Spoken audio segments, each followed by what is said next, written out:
E o Lula está fazendo o bolsonarismo de papa, comendo pelas beiradas. Vem comigo. Antes de seguir, gostaria de pedir seu like nesse vídeo e sua inscrição nesse canal. Peço também, caso você possa e queira, sua contribuição aqui no canal, clicando no botão Valeu. Ao final desse vídeo, peço que você deixe seu comentário, concorde, discorde e complemente. Mas só não vale xingar, nem falar da mãe dos outros, ofender, qualquer coisa deselegante. Também peço que você compartilhe esse vídeo em todas as suas redes sociais, inclusive no WhatsApp, Telegram, se você tiver. Fazendo tudo isso, você ajuda a aumentar o alcance desse espaço e fortalece a luta sua contra o fascismo à brasileira. E se você é de Alagoas, você também pode assistir aos vídeos do blog do Cadu na TV com Maceió, canal 12 da NET, sempre aos domingos, às 12h45.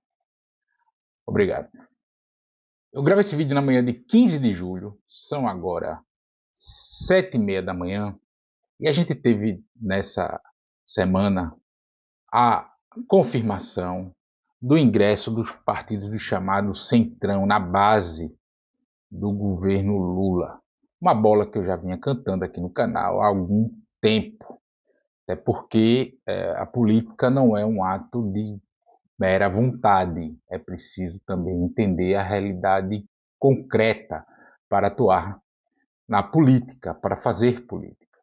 A eleição brasileira, 2022, o eleitorado brasileiro elegeu um Congresso conservador, não bolsonarista, mas conservador do chamado centrão fisiológico, que também foi outra bola que eu já cantava durante as eleições, que as ações de Bolsonaro na reta final de campanha, a estoporada com recurso público que ele fez na reta final de campanha, ajudariam muito mais o centrão do que a candidatura dele.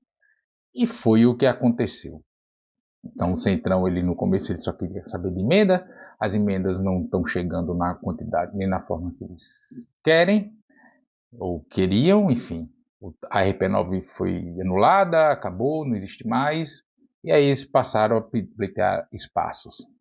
Sempre numa negociação você pede muito para cima para conseguir alguma coisa embaixo. Não vai sair Nísio da Silveira, não deve sair Ana Moser do esporte, mas deve ocorrer algumas danças das cadeiras aí.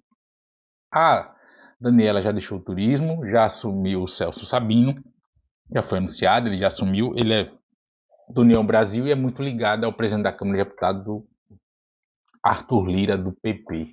O Arthur Lira do PP, mas tem muita gerência dentro do União Brasil. Inclusive aqui em Alagoas, o presidente do União Brasil é aquele Luciano Cavalcante, que tem aparecido recentemente no noticiário por conta das operações da PF. Ele é o presidente, que era assessor do Arthur Lira, foi demitido, pelo menos formalmente está demitido, é o presidente do União Brasil em Alagoas. Então a gente deve ter essa dança das cadeiras aí. O Lula, desde que ganhou a eleição, ele tem dito, não vencemos Bolsonaro, mas não vencemos o bolsonarismo. Ou o que a gente chama de bolsonarismo, né? Bolsonaro não criou o bolsonarismo, ele surfou a onda. Por uma falta de nome, foi dado o nome dele a esse comportamento, esse conjunto de ideias retrógrados, reacionários, que é da nova extrema-direita brasileira, que aqui no canal eu chamo de fascismo à brasileira. Então a gente deve ter algumas das cadeiras aí e os partidos entrando. O líder do governo na Câmara de Deputados, o deputado federal José Guimarães, já confirmou em entrevista à revista Fórum que o PP, o Republicanos e a Federação PSDB e Cidadania devem compor a base do governo. Se a ideia é isolar o bolsonarismo, tem que vir todo mundo. Fica meio extenso, né? Extenso, amplo demais para o que, por exemplo, eu particularmente gostaria, mas só vai isolar o bolsonarismo assim. É evidente que isso não significa dizer que 100% dos parlamentares desses partidos passarão a agir como base do governo Lula. Isso não se dá dessa forma. Mas a maioria desses parlamentares devem agir assim. Por que não se dá dessa forma? Porque o que a gente chama de bolsonarismo está entranhado em diversos partidos. O republicano mesmo é um deles, o PP também. O PSDB, idem, inclusive foi essa contaminação por essa doença que arruinou o partido, e o partido hoje nem é sombra daquele partido que presidiu o país por 8 anos. O PSDB definhou depois, quando não botou freio no golpismo do Aécio após perder para Dilma Rousseff em 2014. E de lá para cá o PSDB só vem definhando. Então a gente tem isso. Também não significa dizer que todas as pautas do governo do Palácio do Planalto serão aceitas de bate pronto para por esses partidos, né, pelos parlamentares desses partidos. Isso também não é assim, isso não significa que não tem negociação, mas compondo a base, tudo facilita, fica mais fácil.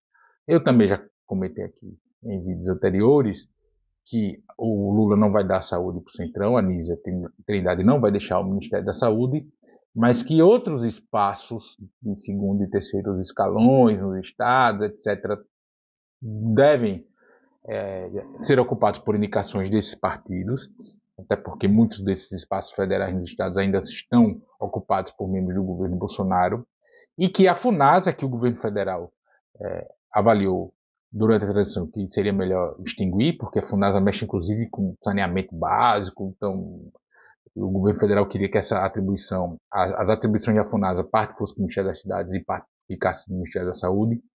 O Centrão desfez isso, né, na tal da PEC dos ministérios, mas o governo estudava, quando eu fiz o vídeo, mudar a configuração da FUNASA para não dar poder demais ao Centrão. E isso foi confirmado aqui também nessa semana, né, que o governo reestrutura a FUNASA para dividir esses espaços com o Centrão. Aos poucos as coisas vão se dando. Né? Eles falam-se também na cabeça da Ana Moser, no Ministério do Esporte, mas ela não deve sair. E aí pode ter alguma troca de cadeiras entre os ministérios do Alckmin, né, que o Alckmin ocupa, que é o Ministério da Infraestrutura, o Ministério da Mulher, que está com a Cida Gonçalves, o de Ciência e Tecnologia, que está a Luciana Santos, do PCdoB, o Ministério do Desenvolvimento, como eu falei, que é o vice-geral do Alckmin, e o de Portos e Aeroportos, que é o Márcio França. Né? Fala-se que o Ministério da Ciência e Tecnologia, a Luciana Santos, poderia ir para o Ministério da Mulher, e alguém desses partidos ocupar o Ciência e Tecnologia. Na questão de Portos e Aeroportos, ainda está em negociação, né? Podendo ou não ter essa saída. Pode ser, inclusive, que o Geraldo Alckmin saia do Ministério do Desenvolvimento, Indústria e Comércio para dar esse espaço, inclusive, ao Márcio França e de Portos e Aeroportos e para um desses partidos que estão aderindo à base. Nesse caso, a ida do Geraldo Alckmin, em quem só vê a superficialidade das questões políticas, pode parecer algo desconfortável, porque você estaria, aspas, demitindo o seu vice. Mas, na verdade, quando o Alckmin foi para lá, em alguma medida ele sabia que não ficaria os 4 anos nesse posto, porque ele já é vice-presidente da República. Então, essa troca deve ocorrer. Né? Assim como eu acho que ciência, tecnologia e mulher deve ocorrer. Mas a gente precisa esperar. O Lula já andou falando que muitas dessas conversas só voltarão a ser tocadas a partir de agosto. Não falta tanto tempo assim. Na verdade, quando eu gravo esse vídeo, 15 dias. Mas é um pouco disso que deve ocorrer. Como eu disse, política é um ato não só de mera vontade, é um ato de atuar dentro da realidade concreta. Esses congressistas que a gente tem no Brasil, os deputados federais e os senadores, foram os eleitos pelo povo brasileiro. E é com esses que tem que lidar. Não basta a mera vontade. Dito isso, não significa dizer que Lula vai abrir mão do seu projeto de governo, do seu plano de governo, dos seus promessas de governo. Inclusive, enquanto eu gravo esse vídeo, só para a gente ter uma ideia, já foi anunciado que 43,5 milhões de pessoas deixaram a linha da pobreza no Brasil. Ou seja, são 18,52 milhões de famílias, porque os seus membros possuem renda per capita, ou seja, por cabeça, superior a R$ 218. Uma família de 4 pessoas tem renda superior a R$ 1.000 mensais. É pouco, ninguém está dizendo que isso torna assim, a pessoa ficou rica, mas não vive mais abaixo da linha da pobreza, não vive mais na pobreza. Né? A gente ainda tem muita gente precisando fazer isso, mas veja, nós estamos falando de 7 meses e meio, 6 meses e meio, enfim, 7 meses e meio, metade de um ano, para não errar a conta, em que a gente já tem esse dado que é importantíssimo. E isso está no foco do projeto do governo Lula, do que o Lula quer fazer. Como ele reafirmou com a questão dos mais médicos, de ampliar o acesso à saúde. Também já está acontecendo, né, mas vai se materializar a partir da segunda-feira, 17 de julho, ou seja, 2 dias depois que eu gravo esse vídeo, as 2 primeiras etapas do programa Desenrola Brasil. Ou seja, as pessoas que têm dívida. As 2 primeiras etapas. A primeira etapa é as pessoas que têm dívidas de até R$100, elas, além de poderem a questão da renegociação das suas dívidas com as instituições bancárias, enfim, de crédito que estão devendo, elas poderão tomar mais créditos. Porque, veja, a pessoa estava devendo R$100, não podia tomar crédito algum, ou fazer cartão de crédito, etc. Agora vai poder fazer e renegociar sua dívida. A segunda etapa do programa são para as pessoas com renda de até R$20 mil, ou seja, para a classe média, com dívidas em banco sem limite de valor. Elas vão poder renegociar suas dívidas e não ter mais o seu nome sujo antes mesmo de fazer isso.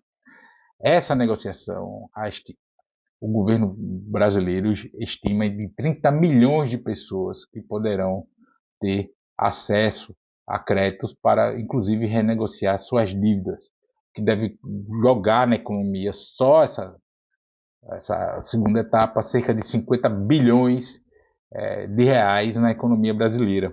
Ainda vão ter outras etapas, né, que devem ocorrer a partir de setembro, etc. Enfim, o link para o Desenrola Brasil, por exemplo, eu vou deixar no comentário fixado desse vídeo aqui, porque você vai lá, lê melhor, tem hiperlinks nesse texto do site do governo federal. E os partidos estão aderindo por conta disso. Veja, cada pesquisa de intenção de voto,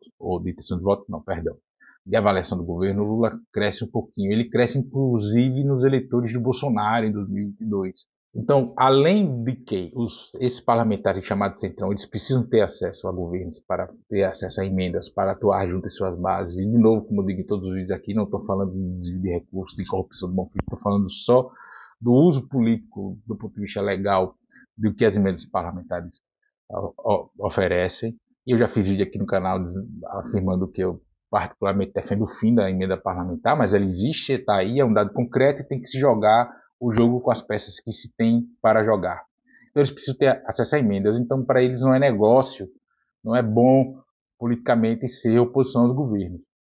Então eles tendem a aderir a todo o governo que aparece. E como eles têm muita força, estão dentro do parlamento com muita presença, é natural que se dê espaço. Mas, por outro lado, eles também querem isso, porque na medida que Lula vai melhorando sua avaliação de governo, sua avaliação de atuação, as bases eleitorais desses caras estão aderindo ao Lula também. E eles não querem ir contra suas bases eleitorais, porque ir contra as bases eleitorais significa perder voto e dar espaço para outro que chegue fazendo o L no meio do povo.